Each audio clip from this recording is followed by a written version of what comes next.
আর কি যে চায়না দুয়ারি আসাতে বিলে আর কি মাছ কমে গেছে। তো এখন আর কি পুকুরগুলো এখন আর কি একটা সেরকম একটা কিনতেছে না।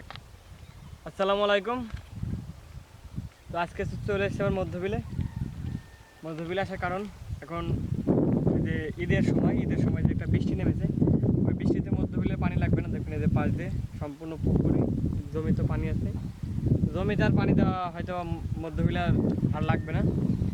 কিন্তু এই যে এসেছি মধ্যবিলে, এই যে দেখতেছেন এই যে আমার এই পাশে একটা আর এই পাশে একটা, এই দুটা পুকুর হলো আমাদের মধ্যবিলে। কিন্তু বর্তমানে আর কি যে চায়না দুয়ারি আসাতে বিলে আর কি মাছ কমে গেছে। এই পুকুর আমরা খেয়েছি না, এই পুকুরগুলো যে বিক্রি করে ফেলি, দাদা বলেছিল একটা ভিডিওতে।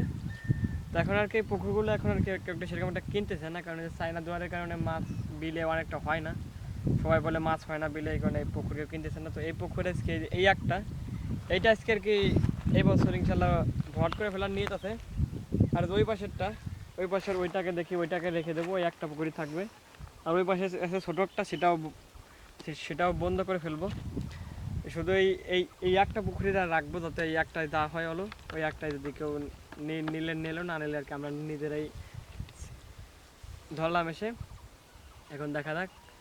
তো আজকে থেকে আর কি শুরু করছি, শুরুর থেকে। তো আজকে এই পর্যন্ত করবো, কারণ বেলা প্রায় 11:30-12টা বেজে আসছে, আবার রস পাড়তে হবে। এখন যে চলুন এখন যাই, গাছে যাবো। চলুন এখন বাড়ির দিকে যাই।